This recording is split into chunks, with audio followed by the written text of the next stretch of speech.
Israel और Hamas के बीच इस वक्त सीज फायर के बाद से सब कुछ पटरी पर लौटने लगा है। एक और हमास इसराइली बंधकों को 3 और 4 की संख्या में रिहा कर रहा है, तो दूसरी तरफ इसराइल को इसके बदले सैकड़ों फलस्तीनी कैदियों को छोड़ना पड़ रहा है। वहीं ढेर सारी मीडिया रिपोर्ट्स में इस बात के संकेत मिलने लगे हैं कि नेतन्याहू दबी आवाज में ही सही, लेकिन फिलिस्तीनी कैदियों की रिहाई से खुश नहीं है। हालांकि अमेरिका के दबाव के कारण उन्हें ऐसा करना पड़ रहा है। इस बीच अमेरिकी राष्ट्रपति डोनाल्ड ट्रंप के एक फैसले से फिर से अमेरिका का कथित तौर पर दो मुहा चेहरा उजागर हो चुका है। दरअसल एक ओर अमेरिका जहां युद्ध रुकवाने और शांति का संदेश देता फिर रहा था, तो दूसरी तरफ वह इसराइल के लिए एक ऐसा बड़ा ऐलान कर चुका है जिसके बाद से कहा जा रहा है कि वह आग में घी डालने का काम शुरू कर चुका है।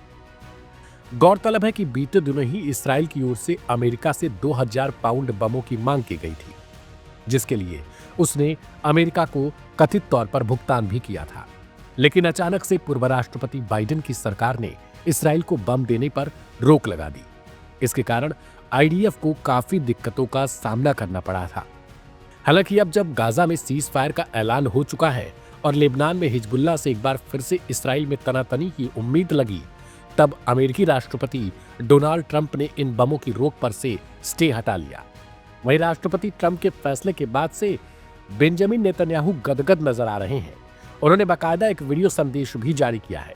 साथ ही सोशल मीडिया प्लेटफॉर्म पर एक मैसेज भी साझा किया, जिसमें उन्होंने इसके लिए राष्ट्रपति डोनाल्ड ट्रंप को धन्यवाद दिया।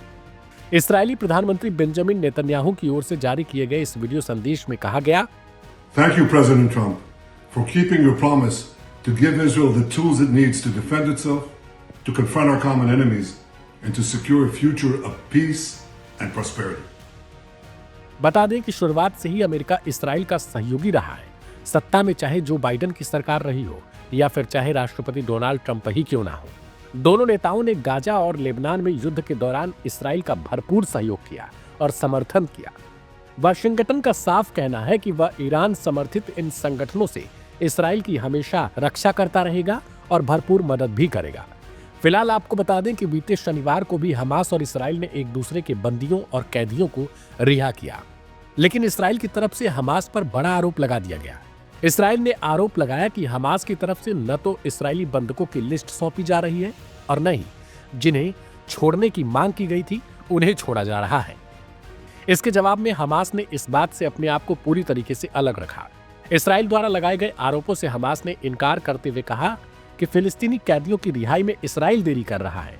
अगर ऐसा ही चलता रहा तो इससे संघर्ष विराम समझौता खटाई में पड़ जाएगा।